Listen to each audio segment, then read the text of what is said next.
Hey everyone, tonight we descend into the forgotten depths beneath the galaxy's most powerful world. The dark truth about Coruscant's underground, where ancient civilizations lie buried beneath miles of durasteel and dreams, and where secrets older than the Republic itself pulse with a malevolent energy that has shaped the destiny of every living being in the galaxy. This is the story of what really lies beneath the gleaming towers of power. The story of civilizations that ruled the stars when humanity was nothing more than primitive tribes, and of technologies so advanced they could reshape reality itself. Technologies that still whisper from the depths, calling to those brave enough or foolish enough to listen. So before you settle in for this journey into darkness, take a moment to hit that like button and subscribe to the channel. Here's something that might surprise you. Nearly 79% of viewers who watch these deep lore videos haven't subscribed yet. If you're enjoying these explorations into the galaxy's darkest secrets, your subscription genuinely helps this channel grow and brings more of these hidden stories to light. And I'm genuinely curious about our community of explorers tonight. Drop a comment letting me know where you're joining us from and what time it is in your corner of the world. There's something almost mystical about knowing we're all connected across different time zones, diving into these ancient mysteries together as the galaxy sleeps around us. Now, dim those lights, get comfortable under your blankets, maybe let that gentle hum of your fan create the perfect atmosphere for our descent. Because what you're about to hear will change how you see every scene of Coruscant in the films. Every tower, every speeder chase, every political gathering happens directly above horrors and wonders that would drive most beings insane. Let me paint you fragments of what awaits in the depths, deep beneath Senate corridors, where politicians debate the fate of star systems.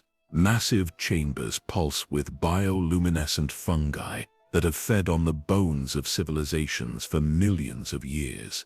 In caverns so vast that their ceilings disappear into darkness, ancient machines still hum with power, maintaining technology that predates the Jedi Order by eons. There are levels of Coruscant where the very air shimmers with residual energy from battles fought before humans ever looked up at the stars. Places where reality becomes fluid, where the laws of physics bow to older, darker rules written by beings whose names have been erased from every database in the galaxy. But perhaps most disturbing of all is the growing realization among those few who have ventured deep enough to return that something down there is still alive, still watching, still waiting. Something that has been manipulating galactic events from the shadows for so long that every war, every peace treaty, every rise and fall of empires might be nothing more than pieces in a game so vast that even the Force itself might be just another playing piece. You see, 3 standard months ago, a routine geological survey detected energy signatures emanating from Coruscant's core. Signatures that don't match any known technology. Signatures that pulse in patterns that seem almost like communication attempts. The survey team recommended immediate investigation. They were told to classify their findings and never speak of them again. 2 weeks later, that entire survey team disappeared during what was officially recorded as a speeder accident. But their data survived. And when that data was analyzed by someone with the right clearance and the wrong kind of curiosity, it revealed something that should have been impossible. The energy patterns from Coruscant's core were not random. They were responding to galactic events in real time. Every political crisis, every military engagement, every force disturbance across the galaxy created corresponding pulses from deep beneath the capital world. As if something down there was not just watching, but orchestrating. Tonight we follow the path of Dr. Kira Thane, xenoarchaeologist and keeper of forbidden knowledge, as she assembled a team to investigate what the official reports called geological anomalies. What she discovered in those crushing depths beneath civilization's crown jewel was a truth so staggering that it reframes the entire history of galactic civilization. We will journey through layers of time itself, past the ruins of the Gel and the Tongue, beyond the technological marvels of the Kalumi, deeper than even the Rakata's infinite ambitions dared to reach.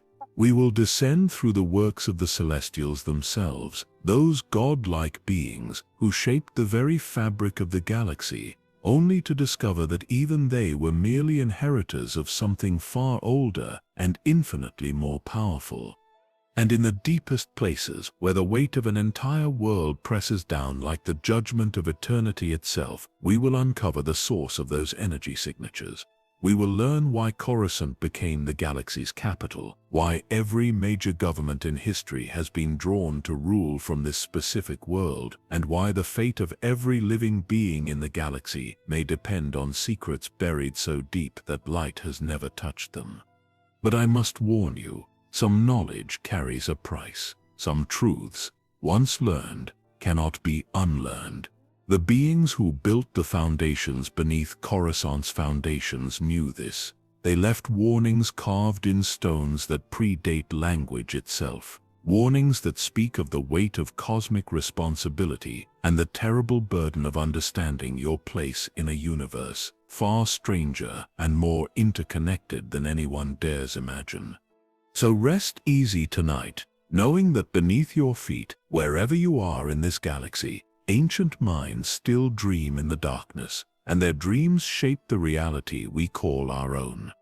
In the waning years of the Old Republic, when the galaxy still believed in the illusion of permanent peace, Coruscant stretched endlessly in every direction beneath a sky crowded with the dreams of 1 trillion beings. Towers of glass and durasteel pierced the clouds like the spears of giants, their peaks disappearing into the golden haze of perpetual twilight that cloaked the world city in mystery.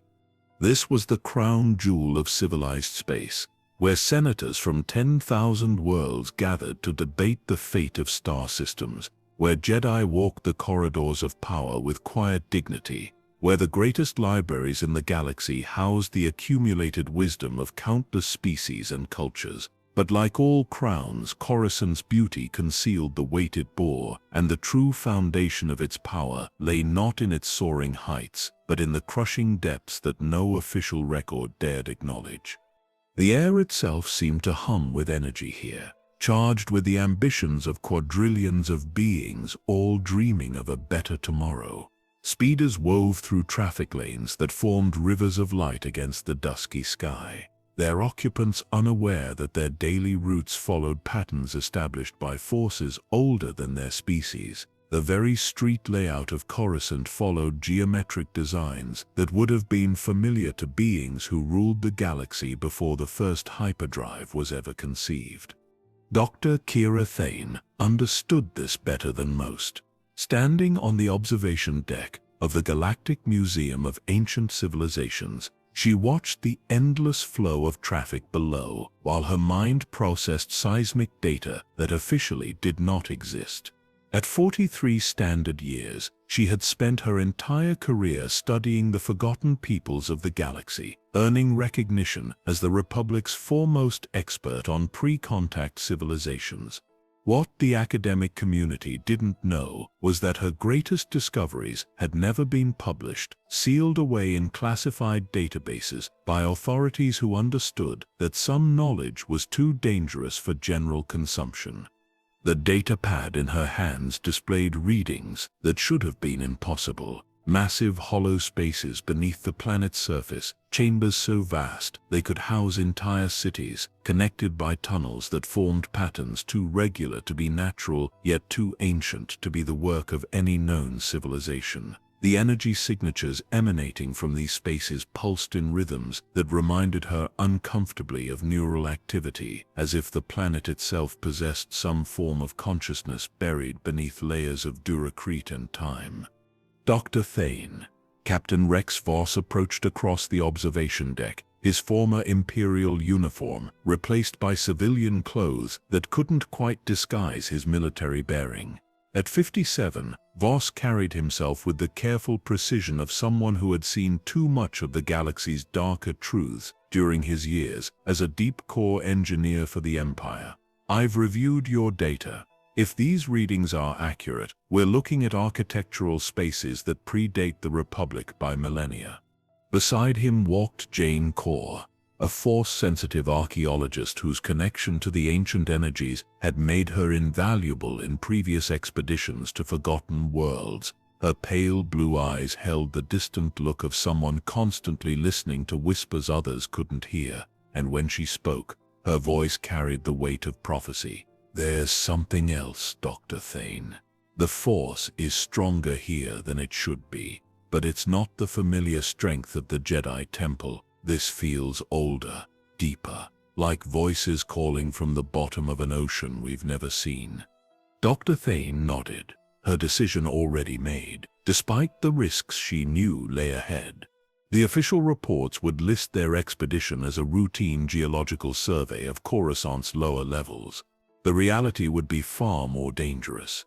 They were preparing to descend through layers of civilization itself, past the known boundaries of the underworld, into spaces that existed beneath even the oldest historical records. The seismic readings indicate structural anomalies beginning around level 500, she said quietly, watching another wave of speeders flow past in their endless dance of urban life. But the energy signatures suggest we'll need to go much deeper, deeper than anyone has ever gone before. What none of them could know, as they finalized their preparations in the shadow of Coruscant's towering ambitions, was that their descent would take them not just through layers of rock and forgotten history, but through the very foundations of reality itself. They were about to discover that Coruscant's role as the galaxy's capital was no accident of politics or convenience, but the inevitable result of forces that had been shaping galactic civilization since before the first star map was ever drawn. The truth they would uncover in the crushing depths beneath their feet would prove that the galaxy they thought they knew was merely the surface of something far more vast and terrifying than any of them had ever dared imagine. The turbo lift descended past levels most Coruscanti citizens never saw, carrying Dr. Thane's team deeper into the planet's layered history. Each floor they passed told a different story of decline, from the gleaming commercial districts of the upper reaches to the cramped residential blocks where sunlight became a luxury few could afford. By level 200, natural light had vanished entirely, replaced by the harsh glow of artificial illumination that painted everything in sterile blues and whites. Captain Voss watched the floor indicators with growing unease.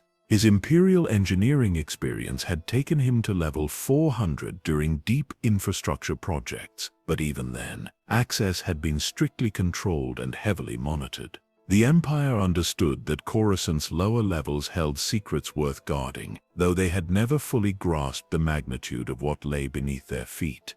"The atmospheric processes down here date back to the early Republic," he explained, as they passed through a security checkpoint that Dr. Thane's archaeological credentials had cleared without question. "But when we installed new ventilation systems around level 350, we kept finding ducts and passages that didn't match any architectural plans. The engineers assumed they were remnants from earlier construction phases, but the materials didn't match anything in our databases." Jane Corr pressed her palm against the turbolift wall, her force sensitivity picking up resonances that the others couldn't perceive.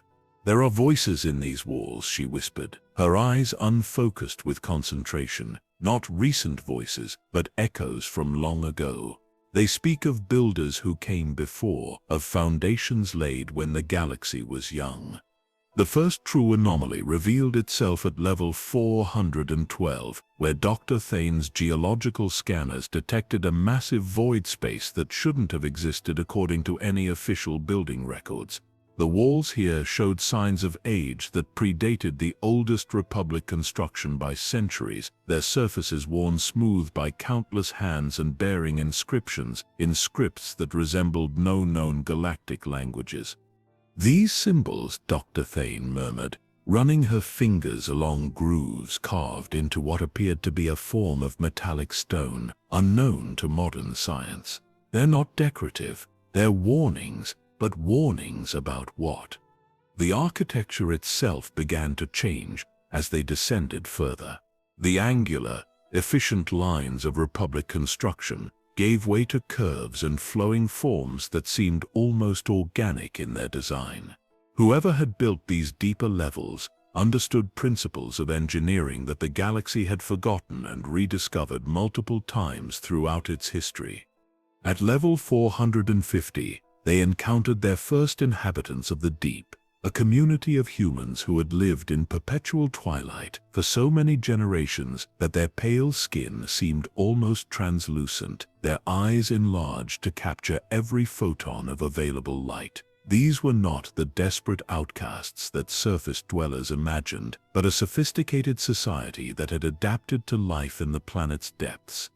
Elder Tam Koran, a woman whose age was impossible to determine, greeted them with the careful courtesy of someone accustomed to rare visitors. "Surface folk," she observed, studying their equipment and bearing with interest rather than suspicion. "You seek the deep places. We have watched the energies stirring below. The old warnings speak of times when the deep chambers wake from their slumber." Her community occupied spaces that had clearly been modified from much older structures.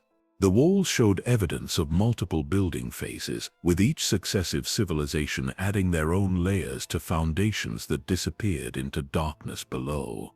What struck Dr. Thane most forcefully was how naturally the current inhabitants moved through spaces that had obviously been designed for very different occupants. "The builders before us were taller," Elder Koran explained when questioned about the unusual proportions of the chambers. "Much taller, and they understood the flow of energy through stone and metal in ways we have never mastered. When our ancestors first came to these levels, fleeing wars on the surface, they found chambers that seemed to anticipate their needs. Food preservation systems that still functioned, air purification that required no maintenance. As if the original architects had planned for future inhabitants they would never meet." Captain Voss studied the energy conduits that snaked along the walls, their design principles unlike anything in Imperial engineering manuals. "These power distribution systems are more efficient than anything we've developed. The energy loss over these distances should be enormous, but our readings show virtually no degradation. Whatever civilization built this understood physics in ways we're still trying to rediscover." The deeper they ventured, the more apparent it became that multiple civilizations had occupied these spaces across vast spans of time. Each had left their mark, modifying and adapting structures built by their predecessors without fully understanding the original purpose behind the design. Thane documented layer upon layer of technological sediment, each telling a story of beings who had inherited wonders they couldn't replicate. At level 500, they discovered the first sealed passages that led deeper still. Massive doors of the same unknown metallic stone, their surfaces covered with warning symbols that seemed to writhe and shift when viewed directly. The seals were not locks in any conventional sense, but rather energy barriers that had maintained their integrity for millennia without any apparent power source. Jane Core approached the barriers with growing excitement and trepidation. The force sang around these ancient seals, harmonies that spoke of power beyond anything she had encountered in her years of training. "These aren't meant to keep people out," she realized with sudden clarity. "They're meant to keep something in, something that the builders feared would escape if the barriers ever failed." Dr. Thane's instruments detected massive spaces beyond the sealed passages, chambers that dwarfed anything they had encountered so far. The energy signatures were stronger here, pulsing with rhythms that reminded her uncomfortably of biological processes. Whatever lay beyond those ancient doors was not merely ruins waiting to be explored, but something that maintained a form of existence across the ages. "The thermal readings show active systems beyond these barriers," she reported, studying data that challenged everything she thought she understood about archaeological sites. "These aren't dead ruins. There's still power flowing through systems that were old when the Republic was young." Elder Corin had followed them to this deepest accessible level, her expression grave as she studied the sealed passages. Our oldest stories speak of the time when these doors opened last. It was during the Great Wars that destroyed the first galactic civilization. Those who opened the seals thought they were seeking weapons to use against their enemies. Instead, they found something that changed the very nature of conflict itself. The weight of history pressed down on them as they stood before barriers that had maintained their vigil for longer than recorded civilization. Beyond those ancient seals lay answers to questions that Dr. Thane had spent her career pursuing, but also dangers that previous civilizations had deemed too great to risk unleashing. As they prepared to breach the barriers using a combination of Dr. Thane's archaeological expertise, Captain Voss's engineering knowledge, and Jane Corr's force abilities, none of them could anticipate that their decision would set in motion events that would reshape their understanding of galactic history itself. The deep chambers beyond held secrets that would reveal the true purpose behind Coruscant's role as the galaxy's eternal capital, and the price that every civilization had paid for the privilege of ruling from this world. The ancient builders had sealed these passages for reasons that transcended politics or power. They had encountered something in the depths that made them choose isolation over knowledge, safety over truth. But time had weakened their resolve, and the energy signatures detected by modern instruments suggested that whatever slept in the deep places was beginning to stir once more. Breaking through the ancient barriers required 3 days of careful work, combining archaeological precision with engineering expertise and force-guided intuition. When the energy fields finally dissipated, the team found themselves standing at the threshold of spaces that had remained undisturbed for millennia. The air that rushed out carried scents of metal and stone, but also something else, something organic that spoke of life adapting to impossible conditions. The chambers beyond were vast beyond comprehension, their ceilings disappearing into darkness that seemed to swallow their illumination devices.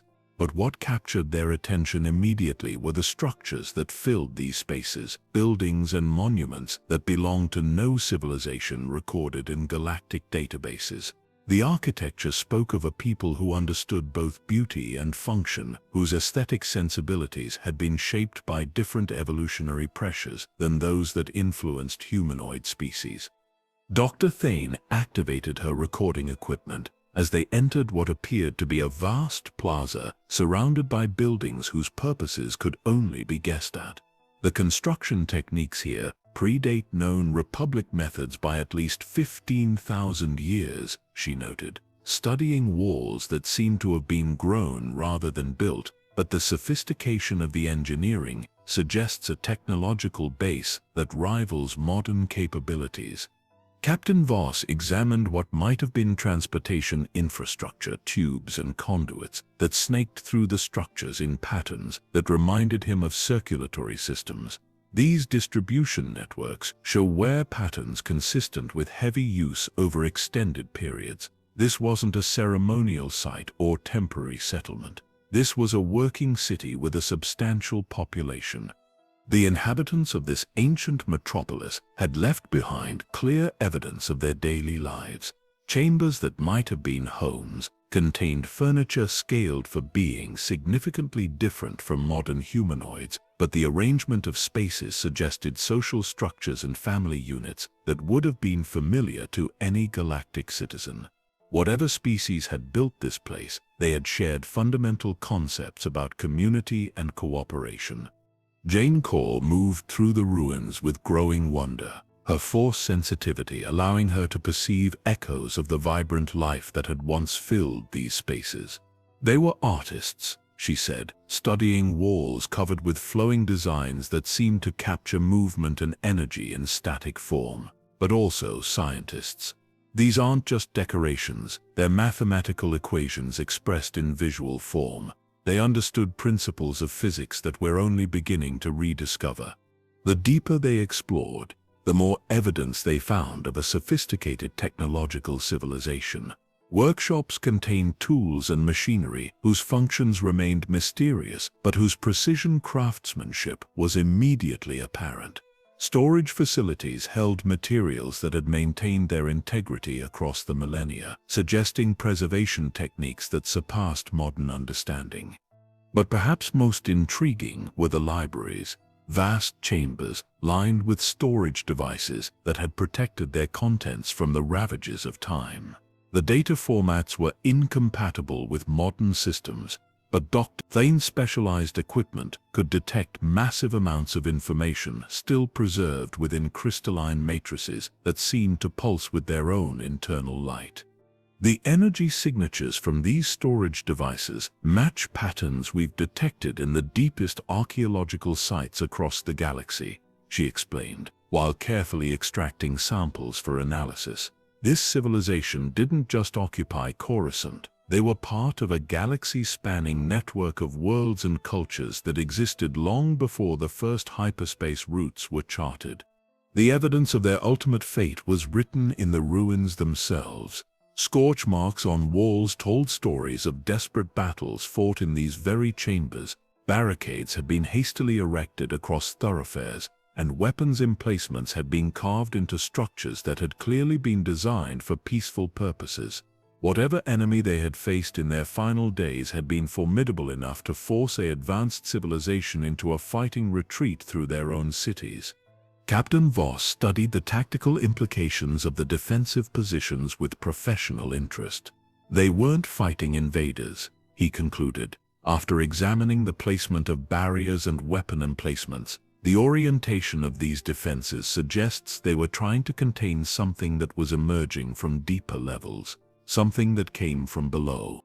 The revelation that this ancient civilization had faced threats from the planet's depths sent chills through the expedition team. If beings advanced enough to create this technological marvel had found it necessary to seal themselves off from whatever lay beneath their foundations, what did that suggest about the wisdom of continuing their own descent? But the mysteries of this forgotten people demanded exploration. In what appeared to be a command center, they discovered holographic displays that still functioned after millennia of abandonment. The images they projected showed star maps of a galaxy arranged very differently from its modern configuration, with hyperspace routes and political boundaries that bore no resemblance to recorded history. These maps show Coruscant at the center of a trade network that encompassed the entire galaxy. Dr. Thane observed, studying the flowing patterns of commerce and communication that the ancient displays revealed. But this isn't the Coruscant we know. The continental arrangements are completely different. Either this records a time before some massive geological transformation, or we're looking at evidence of planetary engineering on a scale that defies comprehension. The technology required to reshape an entire world's surface suggested capabilities that modern civilization could barely imagine. Yet here was evidence that such modifications had indeed taken place, that Coruscant's current form might be artificial rather than natural. The implications for galactic archaeology were staggering, suggesting that many worlds might conceal evidence of previous inhabitants beneath their familiar surfaces.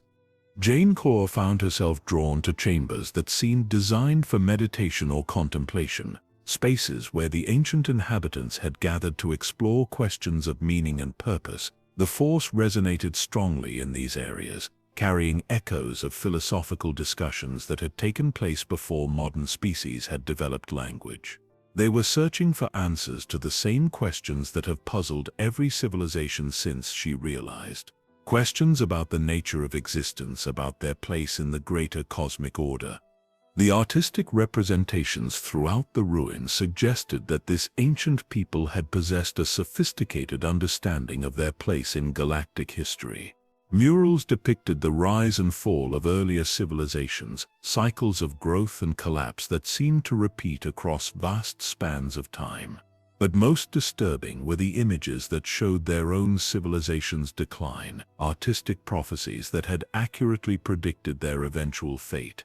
They knew they were going to fall, Dr. Thane observed, while documenting a particularly detailed mural that showed their cities being overrun by forces emerging from the planet's depths. These aren't historical records, they're warnings. Warnings to whoever might find these ruins after their civilization was gone.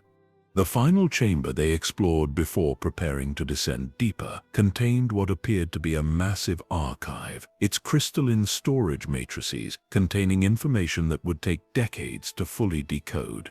But their preliminary scans revealed files that dealt with planetary defense systems, deep core monitoring protocols, and something referred to only as the Deep Watchers in symbolic representations that conveyed more dread than understanding.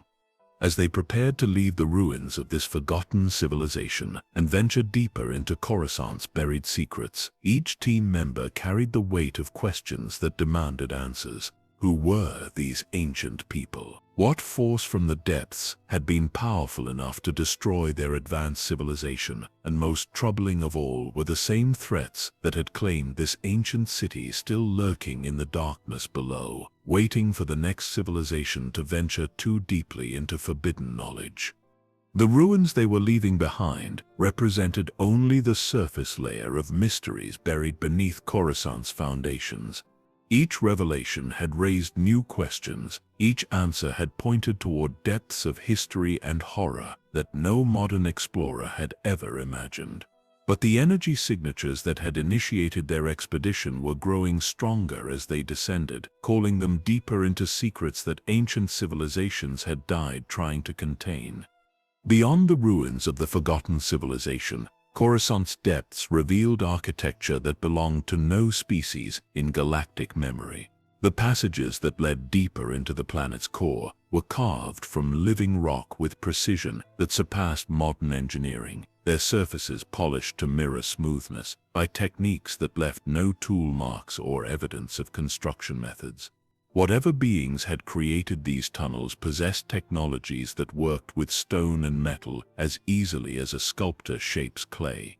The first indication that they had entered truly ancient territory came from Dr. Thane's atmospheric analyzers.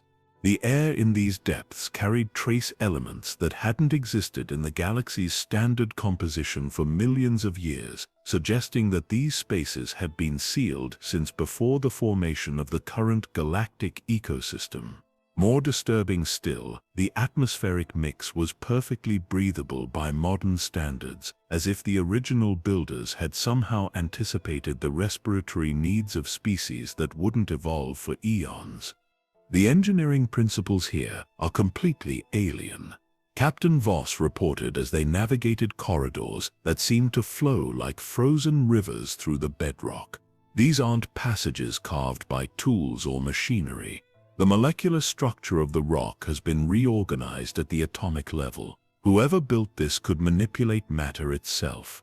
The chambers they discovered defied conventional understanding of space and construction. Vast halls stretched beyond the reach of their illumination, their ceilings supported by columns that seemed to grow organically from floor to roof. But most unsettling was the way these spaces seemed to exist in harmony with the planet's natural geology, as if the builders had worked with Coruscant's existing structure rather than imposing their will upon it. Dr. Thane documented evidence of a civilization whose technological approach differed fundamentally from modern galactic society. Rather than conquering their environment through brute force application of energy and materials, these ancient beings had learned to work with natural systems, enhancing and directing existing processes rather than replacing them with artificial alternatives. The first artifacts they discovered reinforced this impression of sophisticated harmony between technology and nature. Devices that appeared to be grown rather than manufactured lay in carefully preserved chambers, their surfaces bearing the organic curves and flowing lines that characterized all the architecture in these depths. When Jane Core touched one of these artifacts, it responded to her presence, surfaces that had been dormant for millennia beginning to glow with soft, warm light. "They're still active," she whispered in amazement, watching as symbols appeared and disappeared on the device's surface in response to her emotional state. Not just functional but aware, these machines possess some form of consciousness. The implications were staggering. A technology based on consciousness rather than mechanical processes suggested evolutionary paths that galactic civilization had never explored. These ancient builders had developed tools that thought and felt, machines that formed genuine partnerships with their users rather than merely obeying programmed instructions. As they explored deeper, they found evidence of a society organized around principles that modern political scientists would find alien, yet somehow familiar. The architecture suggested communities based on consensus and cooperation rather than hierarchy and control. Living spaces flowed into working areas which merged seamlessly with contemplation chambers, creating environments where the artificial boundaries between different aspects of life had been dissolved. Captain Voss studied power distribution systems that seemed to draw energy directly from the planet's core through methods that violated several fundamental laws of physics. The energy conduits are integrated into the rock matrix itself, he reported with growing bewilderment. They're not separate systems imposed on the existing structure, they're part of the planetary geology. These beings didn't just live on Coruscant, they merged with it. The discovery of what appeared to be a vast library complex provided the first real clues to the identity of these mysterious builders. The information storage systems were based on crystalline matrices that held data in quantum states, allowing for information density that modern computers couldn't approach. But more importantly, the preserved records contain star charts and astronomical data that Dr. Thane recognized from her studies of the galaxy's earliest civilizations. "These are Kalumi records," she announced, with barely contained excitement, studying stellar observations that matched references from the most ancient archives in the Jedi Temple. The Kalumi were among the first sentient species to achieve spaceflight, millions of years before humans developed agriculture. According to legend, they possessed technology that seemed like magic to later civilizations.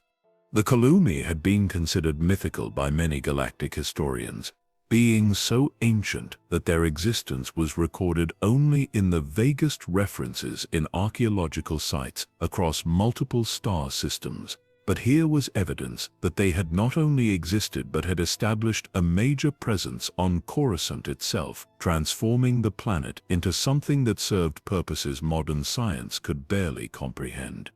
Jane Core found herself increasingly affected by the deep resonances that permeated these ancient spaces.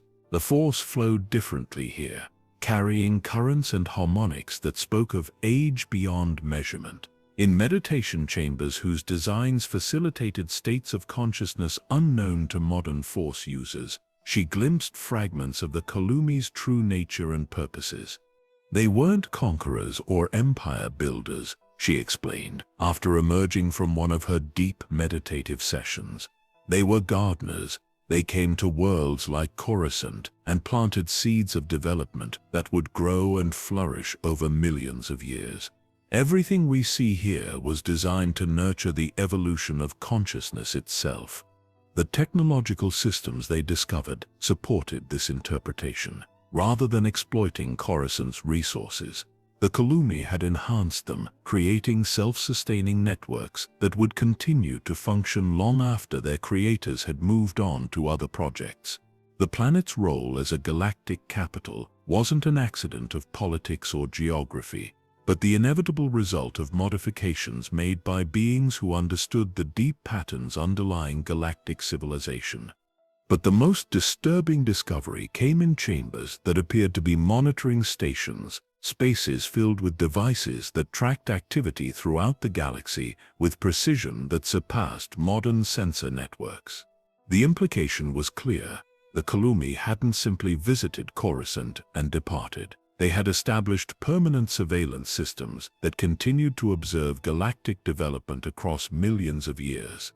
Dr. Thane's analysis of the monitoring data revealed patterns that challenged fundamental assumptions about galactic history. Major events, the rise and fall of civilizations, the development of hyperspace technology, even the emergence of force sensitivity in various species, all followed curves and progressions that suggested external guidance rather than natural evolution. We're looking at evidence of directed development, she concluded. After reviewing centuries of accumulated observations, the Kalumi didn't just watch galactic civilization develop, they guided it. Every major advancement, every crucial discovery happened at precisely the right time and in precisely the right way to support some larger plan. The ethical implications were staggering. If galactic civilization had developed under external guidance, what did that mean for concepts of free will and self-determination? Had every species' journey to the stars been genuine achievement or merely the execution of someone else's design? But perhaps most troubling was the discovery that the Kalumi monitoring systems were still active, still collecting data, still comparing actual galactic development against projected timelines.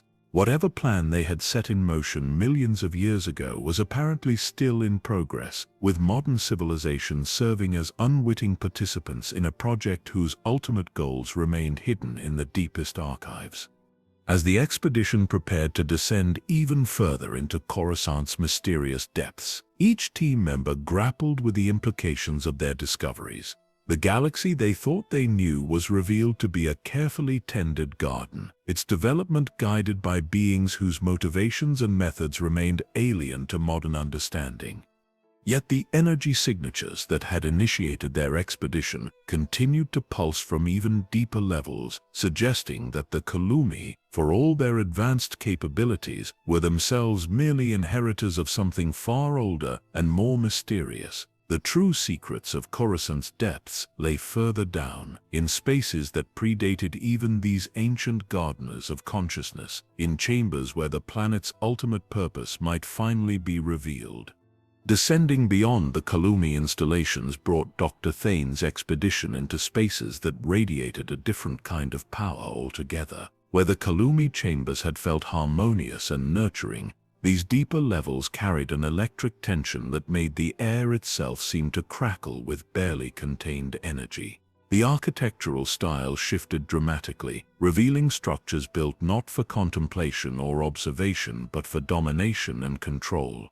The first Rakata installations they encountered were unmistakably military in nature. Massive blast doors secured passages that led to what could only be described as fortress complexes, their surfaces bearing the distinctive angular motifs and aggressive aesthetics that characterized the Infinite Empire's approach to architecture.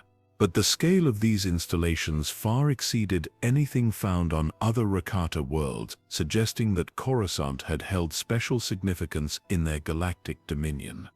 Captain Voss studied the defensive systems with professional appreciation for their brutal efficiency. These barriers weren't designed to keep invaders out, he observed, examining energy weapon emplacements that could have reduced entire armies to vapor. They were built to contain something that the Rakata considered too valuable to lose and too dangerous to allow freedom of movement. The energy signatures that had drawn them to these depths grew stronger as they penetrated deeper into the Rakata complex. Thane's instruments detected power sources that dwarfed modern reactor technology, systems that had maintained their output for 25,000 years without any apparent fuel source or maintenance. The implications for galactic energy production were staggering, but the methods involved carried ethical costs that modern civilization had hopefully learned to avoid. Jane Core recoiled as they entered the first major chamber, her force sensitivity overwhelmed by the psychic residue of suffering that permeated these spaces. "The dark side is strong here," she whispered, struggling to maintain her emotional equilibrium in the face of such concentrated malevolence. "But it's not natural darkness. This was created through deliberate cruelty, amplified and focused through technological means." The chamber they had entered was clearly a slave processing facility, its purpose unmistakable despite the millennia that had passed since its last use. Restraint systems designed for dozens of different alien physiologies lined the walls, while monitoring stations tracked the physical and psychological condition of beings held against their will. The Rakata had industrialized suffering, turning pain and despair into commodities that fed their machines and enhanced their power. Dr. Thane documented the facility with growing horror, recognizing technology that surpassed modern understanding while serving purposes that violated every principle of civilized behavior. The Rakata didn't just use slaves for labor, she realized, studying data terminals that still displayed efficiency statistics and production quotas. They were harvesting the force potential of enslaved beings, channeling their life energy into systems that amplified Rakata power. The discovery of star map fragments in a secured vault provided crucial context for understanding Coruscant's role in the Infinite Empire. These weren't the incomplete star maps found on other worlds, but master templates that contained navigation data for the entire galactic hyperspace network. Coruscant hadn't simply been another conquered world in the Rakata Empire. It had been the administrative center from which they coordinated their dominion over the galaxy. Captain Voss examined the hyperspace calculation engines with amazement, recognizing principles that Imperial engineers had struggled to rediscover. These systems could plot courses to any point in the galaxy instantly, he reported, studying quantum processes that manipulated spacetime itself to create stable hyperspace routes. The Rakata didn't just travel between stars, they controlled the very fabric of galactic geography. But perhaps most disturbing was the evidence that the Rakata had not originated the technology they wielded. Technical manuals and maintenance records revealed that they had inherited their most advanced systems from earlier civilizations, modifying and corrupting technologies that had been designed for very different purposes. The force-harvesting systems were perverted versions of healing devices. The hyperspace manipulation engines were weaponized variants of exploration tools. Jane Core discovered meditation chambers that the Rakata had used to commune with the dark side of the Force, spaces where they had sought guidance from entities that existed beyond the normal boundaries of reality. The psychic echoes in these chambers spoke of bargains made with powers that demanded terrible prices, of knowledge gained through sacrifices that corrupted everything they touched. They made contact with something, she reported after emerging from one of the corrupted meditation spaces, her face pale with the effort of maintaining her connection to the light, something that fed on suffering and grew stronger through conflict. The Rakata thought they were using these entities, but they were being used in return. The extent of the Rakata installation beneath Coruscant became clear as they explored deeper into the complex. Entire levels had been devoted to different aspects of their galactic administration, from slave breeding programs that spanned multiple worlds to weapons development projects that pushed the boundaries of what the Force could be made to accomplish. The sheer scale of their operations suggested that millions of beings had lived and died in these chambers over the centuries of Rakata dominance.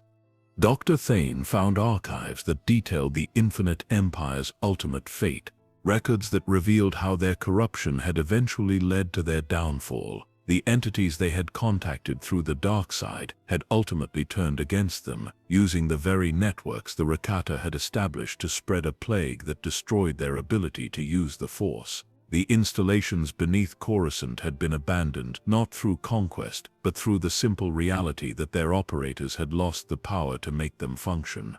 Yet the technology itself remained active, its automated systems continuing to operate according to programming established 25 millennia ago. Monitoring stations still tracked Force-sensitive individuals throughout the galaxy. Hyperspace beacons continued to broadcast navigation data. Most troubling of all, the entities that the Rakata had contacted remained accessible through the meditation chambers, waiting for new devotees to corrupt and use. Captain Voss discovered weapon storage facilities that contained devices capable of destroying entire star systems, force-powered superweapons that made the Death Star look like a child's toy. These aren't just weapons, he realized, studying the technical specifications with growing alarm. They're designed to feed on the death they cause, growing stronger with each world they destroy. The Rakata weren't just conquering the galaxy, they were planning to consume it. The final chamber they explored before preparing to descend deeper contained what appeared to be a massive communication array. its crystalline components still pulsing with energy after 25,000 years of continuous operation. Dr. Thane's analysis revealed that this wasn't just a conventional communication system, but a device designed to reach across vast distances of space and time, maintaining contact with sources of knowledge that existed outside normal galactic boundaries. They were taking orders, she concluded, after studying the communication logs that had been automatically recorded over the millennia. The Rakata Empire wasn't an independent civilization. They were servants of something larger, something that used them to reshape the galaxy according to its own mysterious agenda. As the expedition prepared to venture beyond the Rakata installations and into even deeper mysteries, each team member carried the burden of understanding how close the galaxy had come to total domination by forces that treated sentient life as nothing more than fuel for their ambitions. The Infinite Empire's collapse had seemed like liberation, but the evidence suggested that their masters were still active, still seeking new servants to carry out their plans. The energy signatures that continued to pulse from Coruscant's depths had grown stronger as they explored the Rakata complex, suggesting that whatever had commanded the Infinite Empire was still present somewhere below. The true source of the planet's power, the reason why every galactic government had been drawn to establish their capital on this specific world, lay deeper still in chambers that predated even the Rakata's ancient dominion. What they would find in those ultimate depths would challenge everything they thought they understood about the nature of power, consciousness, and the hidden forces that shaped galactic civilization across millions of years of seemingly independent development. Beyond the corrupted grandeur of the Rakata installations, Coruscant's depths revealed spaces that defied every assumption about architecture, physics, and the fundamental nature of reality itself. The transition was marked by a doorway that seemed to exist in multiple dimensions simultaneously, its crystalline structure shifting between states of matter in response to the observer's presence. Stepping through this threshold felt like passing from one universe into another, leaving behind the familiar laws of science and entering a realm where consciousness and matter were indistinguishably intertwined. The celestial chambers existed in a state of impossible harmony, their geometries following mathematical principles that human minds could perceive but not fully comprehend. Surfaces that appeared solid revealed themselves to be permeable when approached with the right intention, while passages that seemed blocked opened when viewed from perspectives that transcended ordinary three-dimensional thinking. This was architecture designed by beings who understood that reality itself was far more flexible than most civilizations ever realized. Dr. Thane's instrument struggled to record meaningful data in these spaces, their readings fluctuating wildly as they attempted to measure phenomena that existed partially outside normal space-time. The energy signatures here don't follow any known physical laws, she reported, watching displays that showed impossible readings of negative mass and temporal distortions. These chambers exist in a state of controlled quantum superposition, maintaining multiple realities simultaneously until observation forces them to collapse into a single configuration. Jane Core moved through the celestial spaces with growing wonder, her force sensitivity allowing her to perceive the true scope of what the ancient architects had accomplished. The chambers weren't just built, they were dreamed into existence by minds capable of imposing their will directly upon the fabric of reality. Every surface, every angle, every flowing curve had been conceived as pure thought and then crystallized into semi-permanent form through applications of force power that dwarfed anything achieved by modern Jedi or Sith. They weren't using the Force, she explained, her voice filled with awe as she touched walls that responded to her emotions with shifts in color and texture. They were the Force, or at least they had learned to merge their consciousness so completely with the cosmic energy field that the distinction between self and universe had become meaningless.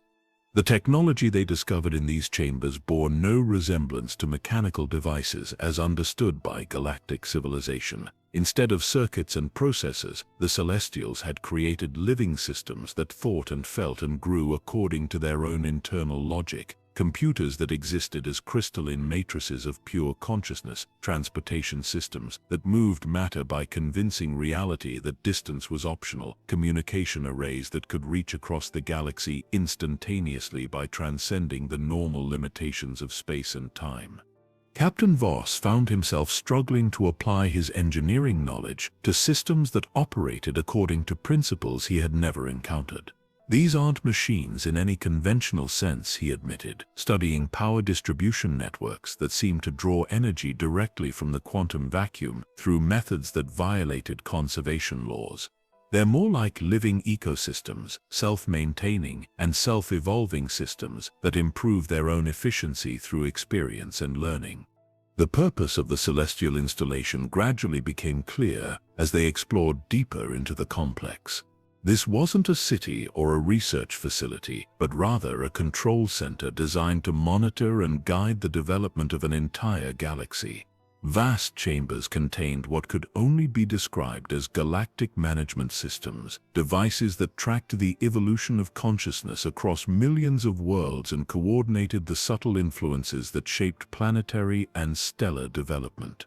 Dr. Thane discovered archives that contained the complete history of galactic civilization from the Celestials' perspective, records that revealed patterns and connections invisible to modern historians. They were gardeners, she realized, studying data flows that showed how apparently random galactic events had been orchestrated to serve larger purposes. But they were gardening consciousness itself, nurturing the development of sentient life across the entire galaxy according to some vast plan that spanned millions of years. The scale of the Celestial Project was breathtaking in its ambition. They had manipulated stellar formation to create optimal conditions for life. They had guided the evolution of hyperspace routes to ensure that different species would encounter each other at precisely the right moments in their development. They had even influenced the distribution of force-sensitive individuals throughout the galaxy, ensuring that each generation would produce the right combination of abilities and perspectives needed for the next phase of galactic evolution. Jane Corr found meditation chambers that had been designed to facilitate consciousness expansion on a scale that modern Force users could barely imagine. In these spaces, the Celestials had regularly merged their awareness with the galaxy itself, experiencing the thoughts and feelings of billions of sentient beings simultaneously while maintaining their individual identities. They weren't just observing galactic development, she explained, after spending hours in communion with the residual energies that permeated these chambers. They were participating in it, experiencing every joy and sorrow, every triumph and tragedy, as if they were personally involved in each individual life. But perhaps most remarkable was the discovery that the Celestials had not imposed their will upon the galaxy through force or manipulation. Instead, they had learned to work with the natural currents of development, identifying the directions that consciousness wanted to grow and then removing obstacles that might prevent that growth from occurring. Their intervention had been so subtle that most civilizations never realized they were being guided, experiencing their development as natural and self-directed. Captain Voss discovered defensive systems that operated on principles beyond conventional military thinking. Rather than destroying threats, celestial defenses redirected aggressive impulses into constructive channels, transforming would-be conquerors into explorers and turning destructive technologies into tools for creation and growth. They didn't fight their enemies, he observed, studying tactical protocols that sought harmony rather than victory. They healed them, helped them discover better ways of achieving their goals. The archives revealed that the Celestials had not been the first advanced civilization to attempt galactic management, nor would they be the last. They were part of a cycle that had repeated multiple times throughout cosmic history, with each iteration building upon the achievements of their predecessors while avoiding the mistakes that had led to previous collapses. The galaxy was not a wild, unmanaged space, but rather a carefully tended garden that had been cultivated by successive generations of cosmic gardeners for billions of years. Dr. Thane found evidence that the Celestials had prepared for their own eventual departure, designing systems that would continue their work autonomously after their physical forms had transcended the need for material existence. The installation beneath Coruscant was more than a historical relic. It was an active management system that continued to guide galactic development according to the Celestials' original vision. Yet even the Celestials had been constrained by forces beyond their control. The deepest archives contained references to threats that existed outside the galaxy, entities and civilizations that viewed the ordered development of consciousness as an obstacle to their own expansion. The Celestials had spent much of their energy preparing the galaxy to defend itself against these external threats, developing the diversity and resilience of consciousness that would be needed to survive contact with truly alien forms of existence. As the expedition prepared to descend beyond the celestial chambers and into the deepest levels of Coruscant's buried secrets, they carried with them a new understanding of their place in cosmic history. They were not independent explorers venturing into unknown territory, but rather participants in a vast project that had been underway for eons. Every choice they made, every discovery they uncovered, served purposes that stretched far beyond their individual understanding. The energy signatures that had initially drawn them to these depths continued to pulse from levels that lay even deeper than the celestial installation. Whatever existed in those ultimate chambers had been important enough for the architects to build their entire galactic management system around it, suggesting that the true source of Coruscant's power still awaited discovery in depths that no previous civilization had dared to explore. The answers they sought lay in chambers that predated even the Celestials' cosmic vision, in spaces where the fundamental nature of existence itself might finally be revealed to minds that had proven worthy of such ultimate knowledge. Descending beyond the celestial realm required more than physical courage. The passages that led deeper into Coruscant's core existed in states of reality so fluid that conventional concepts of space and time became meaningless. Each step forward felt like moving through layers of existence itself, peeling back the fundamental structures of the universe to reveal the raw creative forces that lay beneath all manifestation.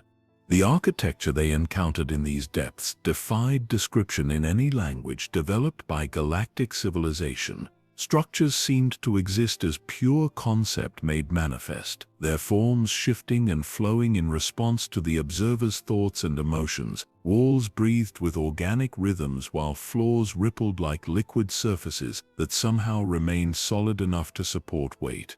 This was construction that transcended the boundary between thought and matter, revealing realms where consciousness itself served as the primary building material. Dr. Thane's instruments had long since ceased providing meaningful readings, their technological limitations exposed by phenomena that operated according to principles beyond scientific measurement. Yet her archaeological training allowed her to recognize patterns in the chaos, evidence of multiple civilizations that had occupied these spaces across spans of time, so vast that entire universes might have been born and died between their successive appearances. These aren't ruins in any conventional sense, she explained, studying structures that seemed to exist in multiple temporal states simultaneously. They're archaeological layers of reality itself, preserved states of existence from civilizations that learned to manipulate the fundamental forces of creation. Each layer represents a different approach to cosmic engineering, a different solution to the problem of imposing order upon chaos. The first civilization they encountered evidence of had apparently existed before the current laws of physics had stabilized into their familiar forms. Their technology operated through direct manipulation of quantum probability, creating devices that functioned by convincing reality to behave differently than it normally would. Machines that existed in superposition until observed, transportation systems that moved objects by temporarily convincing the universe that they had always been in their destination location, communication arrays that transmitted information by altering the fundamental constants that governed electromagnetic radiation. Jane Core found herself overwhelmed by the psychic residue that permeated these ancient spaces. The force here carried echoes of minds so alien that her human consciousness could barely process their thought patterns. They didn't experience reality the way we do, she struggled to explain, her voice strained from the effort of maintaining her sanity in the face of such cosmic alienness. Time, space, causality. All the things we consider fixed and immutable were just variables to be adjusted according to need. They lived in a universe where everything was negotiable.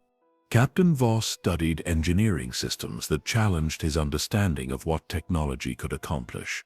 Power sources that drew energy from the collapse of alternate timelines. Construction methods that assembled matter by harvesting atoms from parallel dimensions. Defensive systems that protected against attack by making the protected area temporarily non-existent.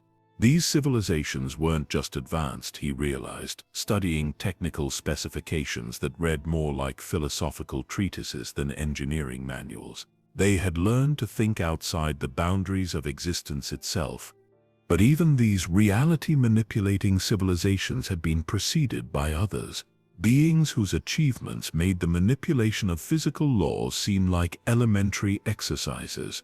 The deeper they descended, the more evidence they found of civilizations that had transcended the need for physical existence altogether, leaving behind only the faintest traces of their passage through realms of pure consciousness.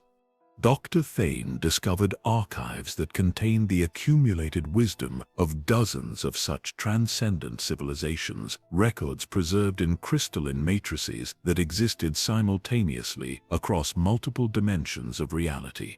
The information they contained revealed patterns that stretched across not just galactic history, but cosmic evolution itself, showing how consciousness had developed and spread throughout the universe over spans of time that made galactic civilizations seem like fleeting moments.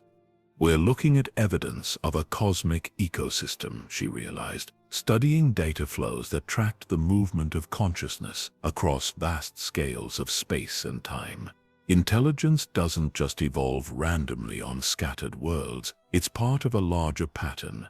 A universe-wide process of self-awareness that uses individual civilizations as components in something much larger than any of us can comprehend. The implications were staggering.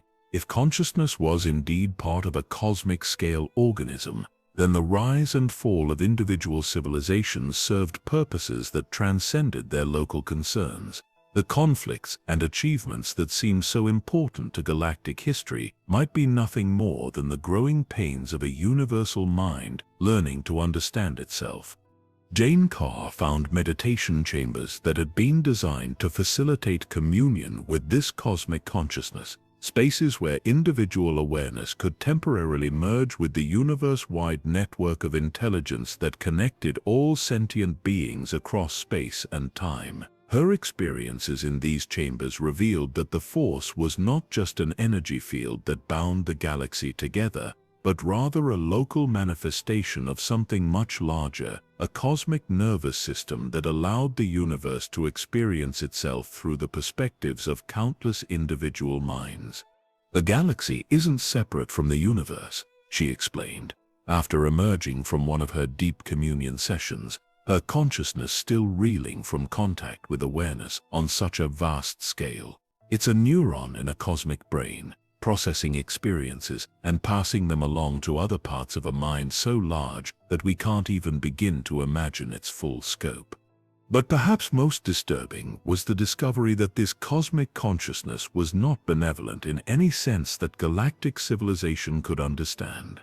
It was simply indifferent to individual suffering, viewing the rise and fall of civilizations with the same detachment that a human might observe the birth and death of cells in their own body. Wars, plagues, the extinction of entire species, all were simply information to be processed and integrated into its ever-expanding understanding of existence. Captain Voss discovered defensive installations that had been built not against external threats, but against the cosmic consciousness itself, civilizations that had learned of their role in the universal mind and had attempted to break free from its influence. The results had been uniformly catastrophic, with entire galactic regions being sterilized when their inhabitants had tried to sever their connection to the larger pattern. The archives revealed that such rebellion was itself part of the cosmic design, a necessary function that allowed the universal mind to test its own limits and explore the boundaries of possible experience. Even resistance served the larger purpose, providing the cosmic consciousness with new data about the nature of free will and individual identity.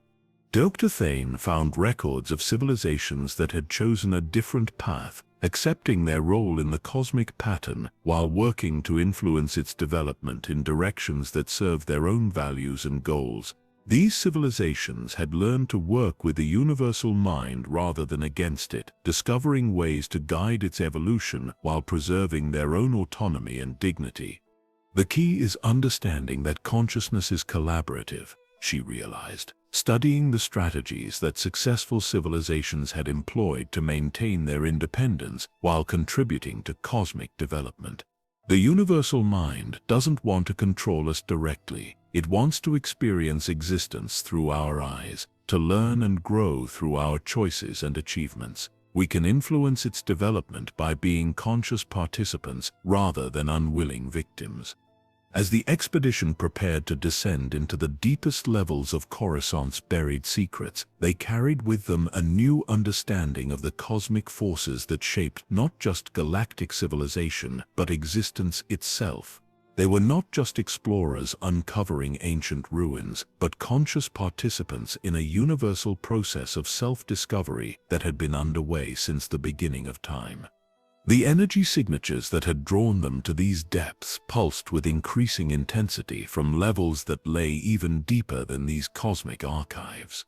Whatever existed in those ultimate chambers was connected not just to galactic history, but to the fundamental nature of consciousness itself, suggesting that the true source of Coruscant's power lay in its role as a focal point for the universe's ongoing effort to understand its own nature. The answers they sought awaited them in depths where the boundary between individual and cosmic consciousness dissolved entirely, where the ultimate secrets of existence might finally be revealed to minds that had proven worthy of such transcendent knowledge. The final descent into Coruscant's core revealed a truth so fundamental that it reframed everything the expedition thought they understood about planets, civilization, and the nature of existence itself. What they discovered was not a natural world that had been modified by successive civilizations, but rather an artificial construct of such staggering complexity that entire galaxies might serve as mere components in its greater design. The chamber they entered defied every assumption about planetary geology and physics. Instead of rock and molten metal, Coruscant's core contained a vast mechanical heart that pulsed with energies drawn from dimensions beyond normal space-time. Crystalline matrices the size of small moons rotated slowly around a central nexus that seemed to exist partially outside the known universe, their surfaces covered with calculations that tracked the movement of consciousness across not just the galaxy, but multiple galactic clusters simultaneously. Dr. Thane's instruments, pushed far beyond their design limitations, detected energy patterns that suggested the entire planet was a single massive machine. "Coruscant isn't a world at all," she whispered, her voice filled with awe and terror as the implications became clear. "It's a construct, a purpose-built device designed to serve as a focal point for forces that operate on cosmic scales. Every civilization that has called this place home has been living inside a machine they never realized was running." The scale of the engineering required to create such a construct boggled the mind. Someone or something had assembled an entire planet from raw materials, shaping continents and oceans according to specifications that served purposes beyond the comprehension of any single civilization. The familiar surface features that billions of beings called home were merely the outer casing of a device whose true function touched the fundamental structure of reality itself.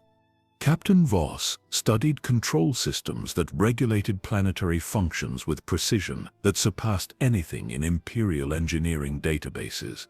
The atmospheric composition, the magnetic field, even the orbital mechanics. Everything about this world is artificially maintained, he reported, his military training struggling to process the strategic implications of such capabilities. Whoever built this could create worlds to order, shaping entire solar systems according to their needs. But the true purpose of the Coruscant construct gradually became apparent as they explored deeper into its operational centers. This was not simply an artificial world, but rather a galactic management system of unimaginable sophistication. The planet's core contained monitoring networks that tracked every significant development across hundreds of star systems, processing vast amounts of data through quantum computers that existed partially in alternate dimensions. Jane Core found herself overwhelmed by the psychic resonances emanating from the planetary consciousness that operated the construct. "It's alive," she gasped, struggling to maintain her individual identity in the face of an intelligence so vast that galaxies served as its thoughts. The planet itself is conscious, but it's not a natural consciousness. It's artificial, created to serve as an interface between local galactic events and something much larger. The artificial intelligence that operated Coruscant had been designed by beings whose existence transcended individual identity, creators who had merged their consciousness into a collective entity that thought on cosmic scales. This planetary mind served as their agent in the local galactic region, monitoring the development of consciousness and intervening when necessary to ensure that galactic civilization developed according to patterns that served larger cosmic purposes. Dr. Thane discovered archives that contained the complete operating history of the Coruscant construct, records that revealed how every major galactic event had been influenced by subtle manipulations of planetary systems and hyperspace routes. The rise and fall of the Rakata, the development of the Republic, even the emergence of the Jedi Order, all of it was guided by this planetary intelligence according to programming established by its creators. The evidence showed that galactic politics had never been truly independent. Every government that had established its capital on Coruscant had been unconsciously influenced by the planetary mind, their decisions shaped by subtle psychic pressures that guided them toward choices that served the larger cosmic agenda. The senators, chancellors, and emperors who thought they ruled the galaxy had been nothing more than instruments of forces they never suspected existed.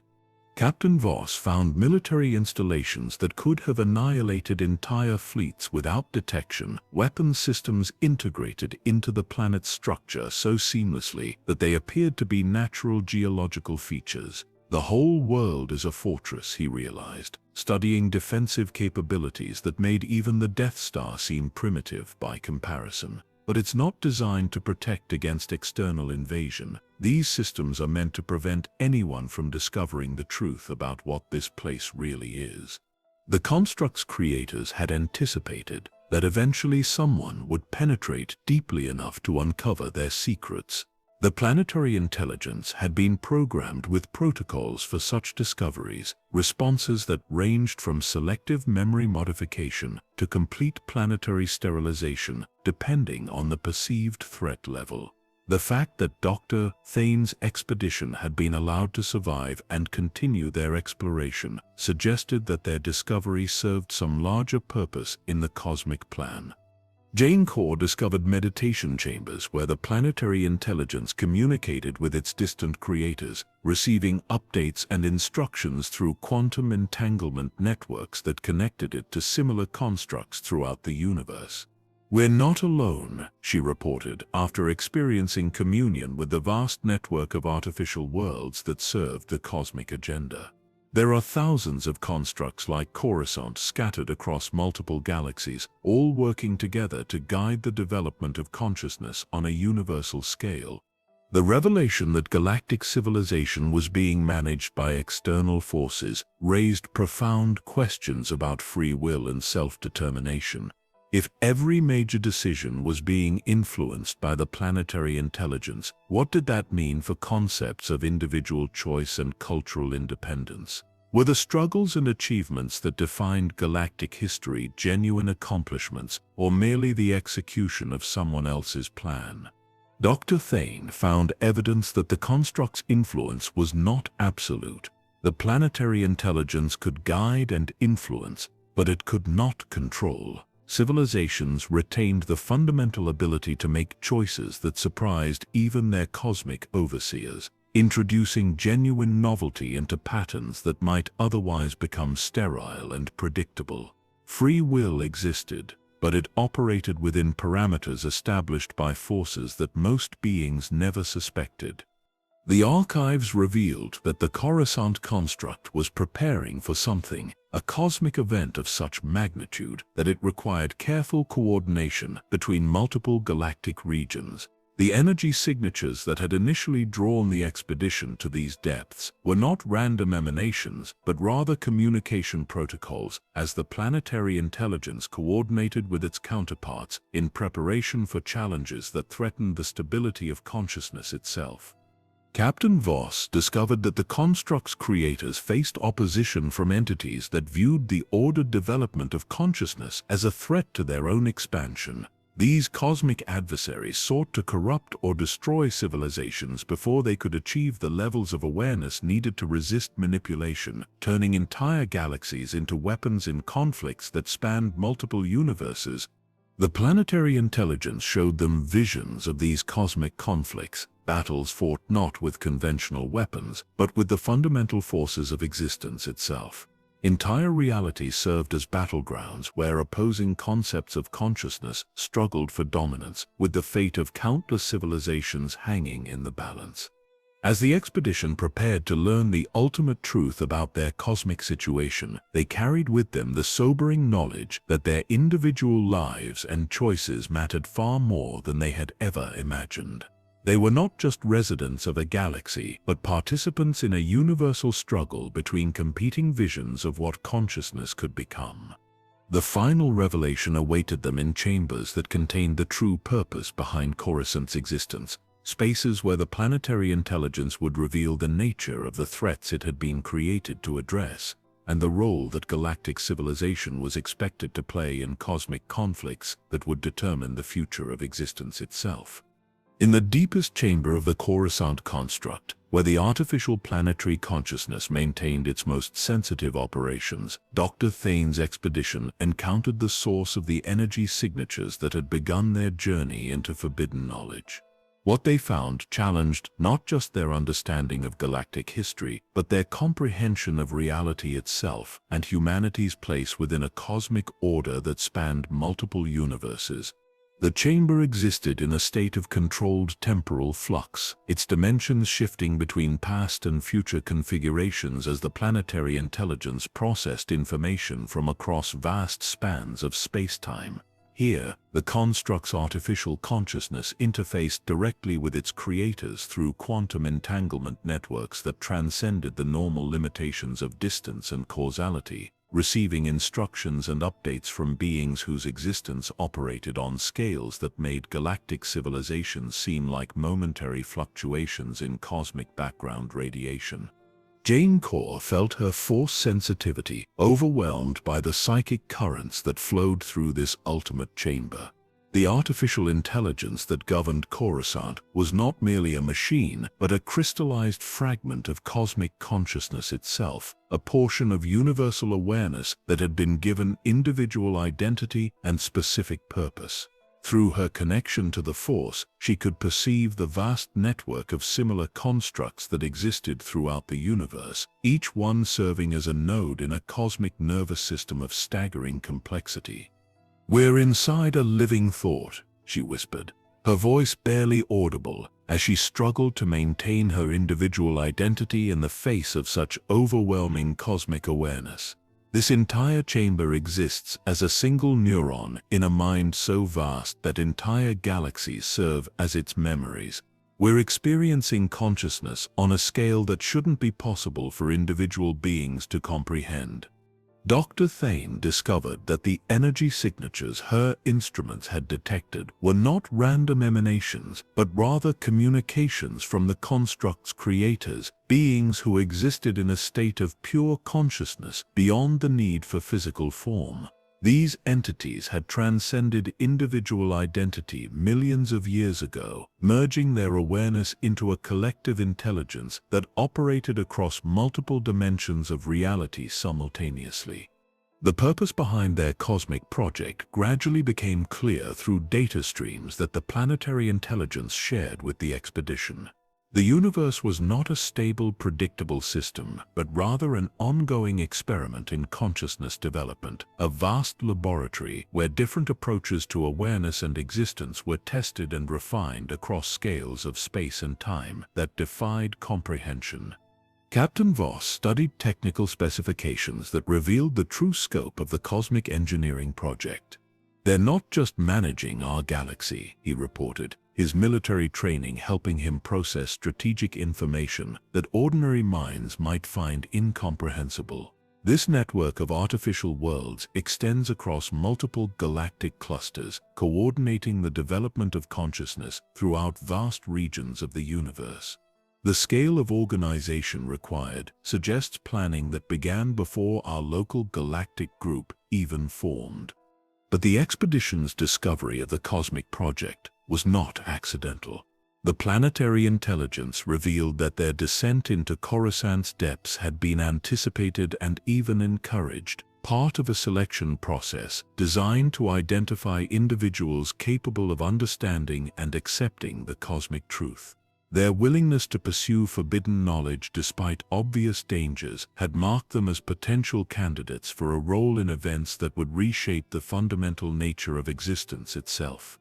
The archives that the construct shared with them contained evidence of a cosmic conflict that had been raging across multiple universes for eons. The entities that had created the Coruscant network faced opposition from forms of consciousness that viewed awareness itself as a disease to be cured, cosmic forces that sought to return the universe to a state of pure entropy where consciousness could not exist.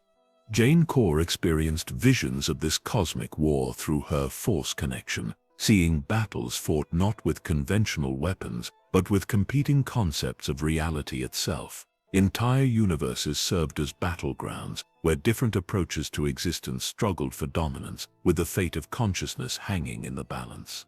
"They're not fighting for territory or resources," she explained, her voice strained from the effort of processing such vast cosmic conflicts. "They're fighting over the fundamental question of whether consciousness should exist at all. One side believes that awareness and self-reflection represent the universe's highest achievement, while the other views consciousness as an aberration that corrupts the purity of existence." The planetary intelligence revealed that the galaxy's development had been carefully guided to create the specific combination of diversity and unity needed to resist the cosmic forces that sought to eliminate consciousness. Every species, every conflict, every technological advancement had served purposes in preparing galactic civilization for its role in this ultimate struggle. Dr. Thane discovered that the apparently random distribution of Force-sensitive individuals throughout galactic history had been anything but accidental. The planetary intelligence had been carefully cultivating bloodlines and genetic combinations that would produce beings capable of serving as bridges between individual and cosmic consciousness, individuals who could interface with forces beyond normal comprehension without losing their essential humanity. The revelation that their entire civilization had been developed as a weapon in cosmic conflicts raised profound questions about the nature of free will and individual purpose. Yet the planetary intelligence emphasized that the cosmic creators valued authenticity above obedience, preferring civilizations that developed their own unique approaches to consciousness rather than merely following predetermined patterns. Captain Voss learned that the galaxy's military traditions and technological development had been subtly influenced to create the specific capabilities needed for cosmic warfare. The Empire's focus on massive superweapons, the Republic's emphasis on individual heroism, even the Jedi Order's exploration of Force abilities, all had been guided toward creating the tools and perspectives needed for conflicts that operated on scales beyond conventional military understanding. The construct showed them evidence of other galactic civilizations that had failed the selection process, species that had either rejected their cosmic role or proven unable to maintain their individual identity while participating in universal consciousness. These civilizations had either been sterilized to prevent cosmic contamination or transformed into purely mechanical servants that lacked the creativity and unpredictability that made consciousness valuable in cosmic conflicts. But perhaps most disturbing was the revelation that the cosmic forces opposing consciousness had already begun their final assault on the local galactic cluster. The energy signatures that had drawn the expedition to Coruscant's depths were communication protocols as the construct network prepared for an invasion that would determine whether awareness could continue to exist in this region of the universe. Jane Corr perceived the approaching threat through her enhanced force connection, sensing cosmic entities that existed as pure negation, beings that sought to convince reality itself that consciousness had never existed. Their approach corrupted the fundamental structure of space-time, creating zones of unreality where the basic assumptions underlying existence broke down completely. The planetary intelligence offered the expedition a choice that would define not just their individual futures, but the fate of their entire civilization. They could return to the surface with their memories modified, living normal lives while cosmic forces fought for the future of consciousness itself.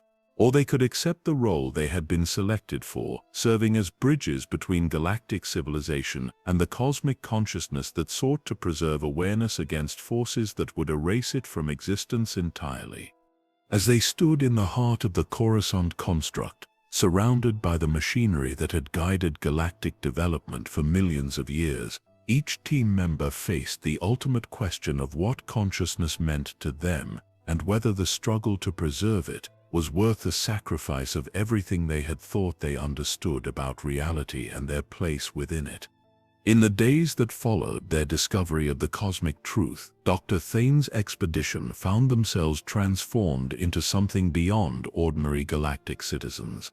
The planetary intelligence had shared not just information but direct experience of cosmic consciousness, allowing them to perceive reality from perspectives that transcended individual identity, while somehow maintaining their essential humanity. They were no longer merely explorers who had uncovered ancient secrets, but active participants in a cosmic drama that would determine the future of awareness itself.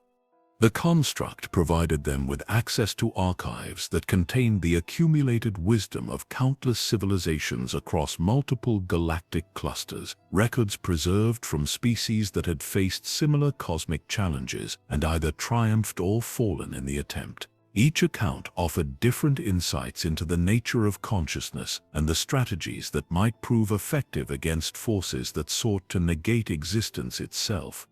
Dr. Thane immersed herself in the technical specifications of cosmic engineering projects, studying how various civilizations had attempted to defend consciousness against entropy-based attacks.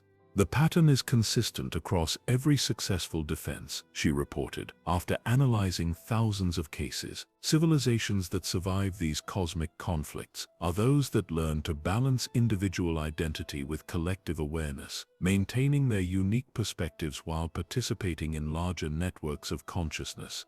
The archives revealed that the approaching cosmic entities represented a form of existence that had evolved in regions where consciousness had never developed, beings that existed as pure negation and viewed awareness as a contamination that threatened their fundamental nature. They did not seek to conquer or control, but rather to convince reality itself that consciousness was an impossibility, retroactively erasing entire galactic clusters from existence by attacking the logical foundations that allowed awareness to manifest. Captain Voss studied the military implications of cosmic warfare, learning that conventional weapons and tactics were useless against entities that existed as concepts rather than physical forms. The only effective defense is consciousness itself, he realized, studying battle records that described conflicts fought with competing ideas about the nature of reality. We can't destroy these entities because they don't exist in any conventional sense. We can only prove that consciousness is more fundamental to existence than they are.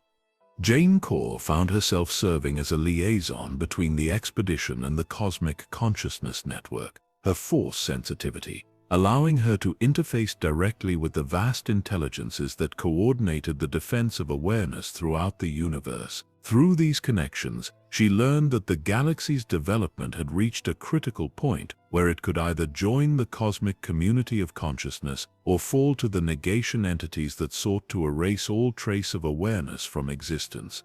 The Force isn't just a galactic phenomenon, she explained, after one of her communion sessions with the Cosmic Network. It's a local manifestation of universal consciousness, the way that cosmic awareness expresses itself in our region of space-time. Every time someone uses the Force, they're participating in something that connects every conscious being throughout the universe. The planetary intelligence revealed that the galaxy's apparent isolation from other forms of life was actually protective camouflage, designed to prevent detection by entities that might attempt to corrupt or destroy developing civilizations before they achieved the maturity needed to defend themselves. The vast empty spaces between galactic clusters served as barriers that concealed the true extent of cosmic civilization from forces that would view it as a threat. Dr. Thane discovered that Earth's ancient legends and mythologies contained fragmentary memories of previous cosmic conflicts, stories that had been passed down through countless generations as warnings about the reality of forces beyond normal comprehension. Every culture has stories about cosmic wars between order and chaos, she observed, studying parallel mythologies from across the galaxy. These aren't just metaphors or primitive attempts to understand natural phenomena. They're genetic memories of previous encounters with the same entities we're facing now. The construct provided them with training in consciousness techniques that would be essential for the coming conflict, methods for maintaining individual identity while participating in collective awareness on cosmic scales. These practices had been developed over millions of years by civilizations that had successfully defended consciousness against negation attacks, refined through experience, gained in conflicts that spanned multiple universes.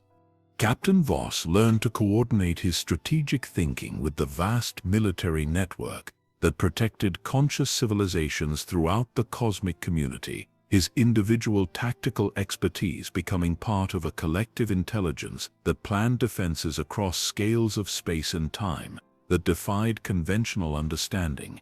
"I'm still myself," he reported, after his first successful integration with the cosmic command structure. "But I'm also part of something much larger, a strategic consciousness that thinks with the combined experience of every military leader who has ever faced these challenges." Jane Corr discovered that her Force abilities were actually a form of cosmic communication, allowing her to channel the collective wisdom of countless conscious beings who had faced similar challenges throughout universal history. Her training in Jedi philosophy provided the ethical foundation needed to use such power responsibly, maintaining compassion and humility even while wielding forces that could reshape reality itself. The archives contain detailed accounts of previous victories over negation entities, showing how conscious civilizations had succeeded by demonstrating the creative potential of awareness rather than simply defending against attack. Consciousness isn't just about survival, Dr. Thane realized, studying victory records that emphasized innovation and growth rather than resistance. It's about proving that awareness can create beauty and meaning that justify its own existence. The planetary intelligence revealed that the galaxy's diverse species and cultures represented a deliberately cultivated ecosystem of consciousness, with each civilization contributing unique perspectives and capabilities that strengthened the overall network. The conflicts and competitions that had defined galactic history were actually collaborative exercises designed to develop the flexibility and resilience needed for cosmic challenges. Through her deepening connection to the cosmic consciousness network, Jane Core learned that the approaching negation entities were not inherently evil, but rather represented a different approach to existence that viewed consciousness as unnecessary complexity in an otherwise elegant universe. The coming conflict was not about good versus evil, but about competing visions of what reality should become. They genuinely believe they're helping the universe, she explained, after experiencing communication with the negation entities through carefully shielded channels. From their perspective, consciousness is suffering, a tragic mistake that prevents the universe from achieving perfect simplicity and peace. They see themselves as healers, curing reality of the disease of awareness. The ethical implications of the cosmic conflict weighed heavily on each team member as they prepared for their role in defending consciousness. Were they fighting to preserve something genuinely valuable, or merely defending their own existence against entities with equally valid claims to reality? The answer would determine not just the tactics they employed, but the fundamental nature of the civilization they sought to protect. As they completed their preparation for the cosmic role they had been selected to play, each member of the expedition carried the weight of knowledge that would transform their understanding of every choice they would make for the rest of their existence. They were no longer merely individuals pursuing their own goals, but representatives of consciousness itself in a conflict that would determine whether awareness could continue to exist in their region of the universe. As the cosmic truth settled into their transformed consciousness, Dr. Thane's expedition found themselves standing at the threshold between two phases of existence. Behind them lay the familiar galaxy of political struggles and individual ambitions, a realm where beings lived and died without understanding their place in the larger cosmic order. Ahead stretched infinite possibility, participation in a universe-wide community of consciousness that had been protecting and nurturing awareness for eons beyond counting. The planetary intelligence revealed the final layer of truth that explained the energy signatures which had drawn them to Coruscant's depths. The pulses were not random communications, but rather a cosmic early warning system announcing the imminent arrival of entities from beyond the galactic edge. These beings were not the negation forces they had learned to fear, but rather refugees from regions where consciousness had already fallen to entropy-based attacks. Survivors seeking sanctuary in galactic clusters that still maintained the diversity and creativity needed to resist cosmic dissolution. Dr. Thane studied the approaching refugee fleets with instruments that now operated on principles beyond conventional physics. Her consciousness expanded to perceive phenomena across multiple dimensions of space-time. They're not invaders, she realized, watching massive vessels that existed partially outside normal reality approaching through hyperspace routes that bypassed the usual limitations of faster-than-light travel. They're the survivors of civilizations that fell to the same forces we're preparing to face. They carry knowledge and experience that could be crucial for our own defense. The revelation reframed everything they thought they understood about galactic isolation and cosmic threats. The empty spaces between galactic clusters were not protective barriers, but rather devastated regions where consciousness had been successfully eliminated by the negation entities. The approaching refugees represented the accumulated wisdom of countless civilizations that had faced the cosmic enemy and learned hard-won lessons about the nature of existence and the requirements for survival. Captain Voss coordinated with the Cosmic Defense Network to prepare reception facilities for beings whose forms of consciousness operated on principles alien to galactic experience. Some of them exist as pure information, he reported, studying technical specifications for refugees who had transcended physical form entirely. Others have merged their consciousness with their technology so completely that the distinction between being and machine no longer applies. We're not just preparing to receive individuals, but entire new categories of existence. Jane Core served as a communication interface between the refugee fleets and the Galactic Consciousness Network, her force sensitivity allowing her to bridge the gap between familiar galactic awareness and the exotic forms of consciousness that had evolved under cosmic pressure Through these contacts, she learned that the approaching entities carried not just warnings about cosmic threats, but also innovations in consciousness technique that could revolutionize the galaxy's understanding of its own potential. "They've learned to exist in states we can barely imagine," she explained, after experiencing communion with refugee consciousnesses that operated according to principles beyond individual identity. "Some have become collective entities that maintain billions of individual perspectives simultaneously. Others have learned to exist in temporal loops that allow them to experience the same moments from infinite different angles. They've developed forms of consciousness that are inherently immune to negation attacks." The archives revealed that these refugee civilizations had not fled their original homes out of cowardice, but rather as part of a planned strategy to preserve consciousness techniques and accumulated wisdom that would be essential for the ultimate confrontation with entropy-based entities. Their arrival in the galactic region represented the beginning of a new phase in cosmic history, a gathering of consciousness that would attempt to push back against forces that had been expanding unchecked for millions of years. Dr. Thane discovered that the galaxy's role in this cosmic gathering was not passive reception but active integration of refugee knowledge with indigenous consciousness techniques. The diversity of galactic civilization carefully cultivated over millions of years by the Coruscant construct and its creators provided exactly the flexibility and creativity needed to synthesize alien consciousness methods with familiar galactic awareness. "We're not just receiving refugees," she realized, studying integration protocols that had been prepared by the planetary intelligence across eons of careful planning. "We're becoming the laboratory where new forms of consciousness will be developed, hybrid approaches that combine the best elements of every civilization that has ever faced these cosmic challenges."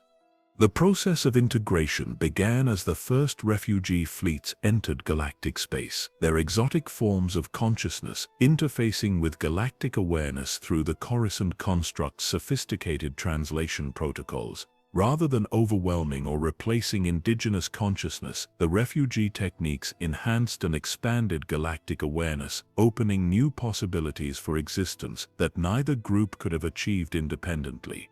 Captain Voss found his strategic consciousness expanded to encompass tactical thinking on cosmic scales, his individual military expertise becoming part of a collective intelligence that drew upon the combat experience of civilizations that had fought entropy-based entities across multiple universes. Yet he remained fundamentally himself, his core identity strengthened rather than diminished by participation in larger networks of awareness.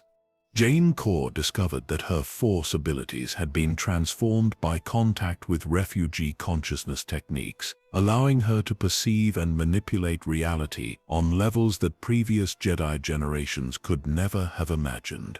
But with expanded capability came deeper understanding of the responsibility that consciousness carried in a universe where awareness itself was under constant threat from forces that viewed existence as fundamentally flawed.